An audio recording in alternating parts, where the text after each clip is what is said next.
Welcome back to Oman's Library. I'm your host, Haru. This is episode 2, which just happens to be week 2. I haven't really decided if I'm going to be able to drop more than once a week, but there's over 1,000 tapes, so I'm hoping to share some of this wisdom along the way. With so many tapes, just deciding which ones to pull out to upload for you guys. But, recently I graduated a couple days ago with my master's degree.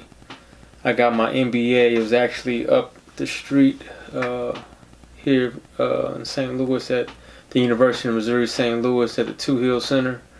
So I was combing through all the tapes, and I actually came across a tape from back in '88.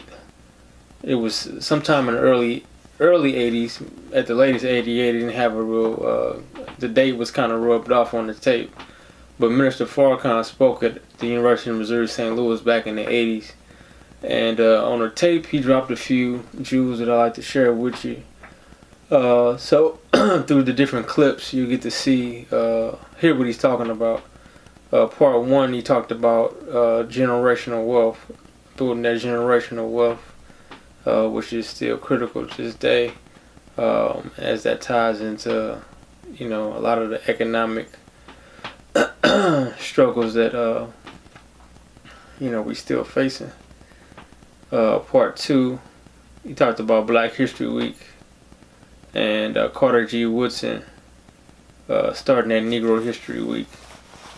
Part 3, he talked about being able to sacrifice for better generations to come. Part 4, he said love is akin to life itself, freedom, justice, and equality. And then in the last segment, he talks about coming together. So y'all check it out. Peace.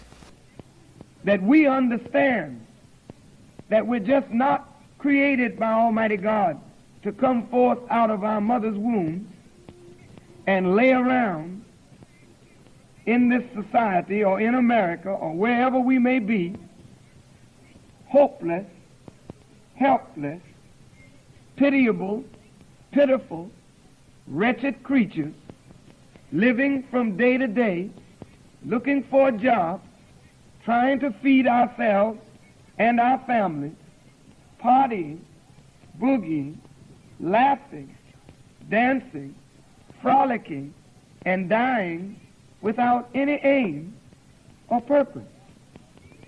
The life that we live is a wasted life unless that life is lived in accord with the plan of the divine Creator who gave us this life.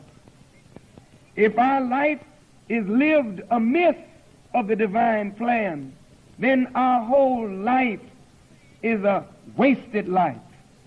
The scriptures call that kind of life a life lived for vain purposes, which means the life has no continuity.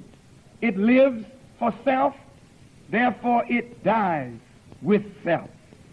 But life that is lived with aim and purpose has continuity. You latch on to the life that produced you, and the generation coming after you latches on to the life that produced it, and there's continuity of life, continuity of struggle, continuity of development.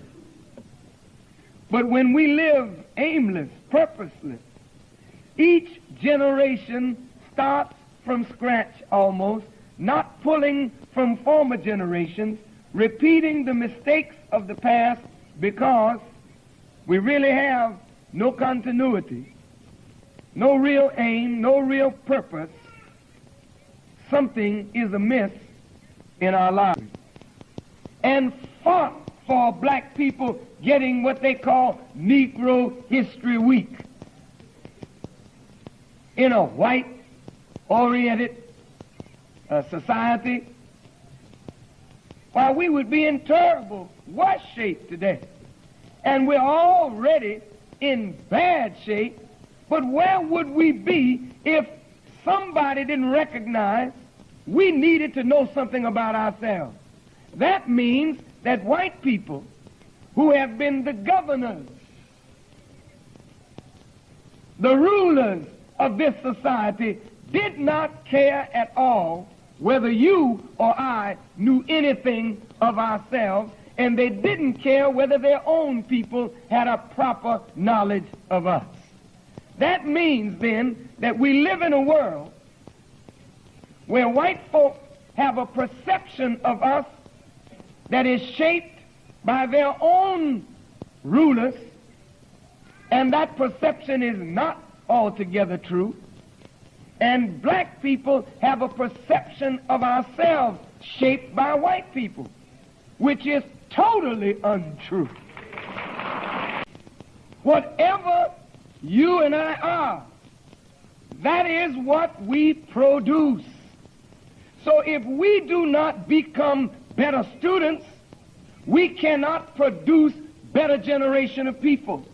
If we do not feed properly from the universe, we do not grow properly. Therefore, in our not growing properly, we hinder the growth of those that are dependent on us for the stimulus of their growth. Is this understood so far? How many of you understand what I've said thus far?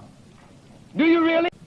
Love is akin to life itself. And there are three essentials of life, and those are the three principles that you see practiced when people love each other.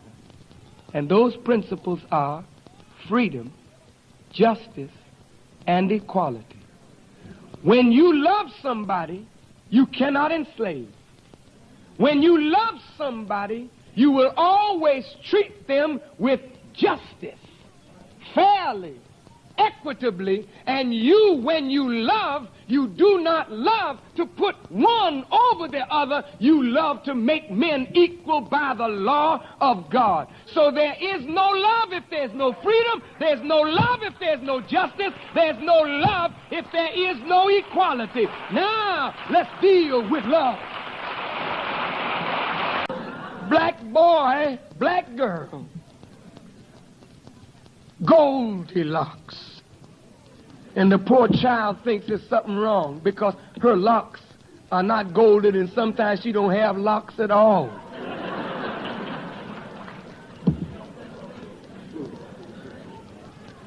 And the little black girl and the little black boy feel like a misfit. So we've got to do lots of things to get attention.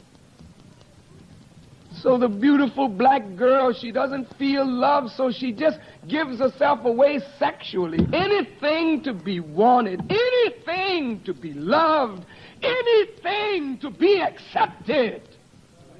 You're destroying minds, destroying souls and spirit with this damnable miseducation. When if the child was allowed to feed on the universe would feed that child and make it know it is loved, it is wanted. Do you hear me? So this self-hatred means that we can't unite. We are threatened by the American society. Right now, as I speak, they plan genocide against black people, and we cannot see our way to love each other enough to say, regardless of whether you are a Muslim and I'm a Christian, or you're a Baptist and I'm a Methodist, or you're a socialist or a communist or a nationalist, we are one family, and we are threatened, and we need to pull together. But no, even though we are threatened on all sides, we don't come together as a family. It's because there is no love, there is hate. And if there is hate, there's the presence of the devil. And as the devil is a destroyer of the aims and purpose and plan of God, we have become little devils destroying the aim and purpose of God for our evolutionary development. We are the enemy that stands in the path of our own progress, because the real big Satan has poisoned us against God, against ourselves, and against feeding on the divine light of truth.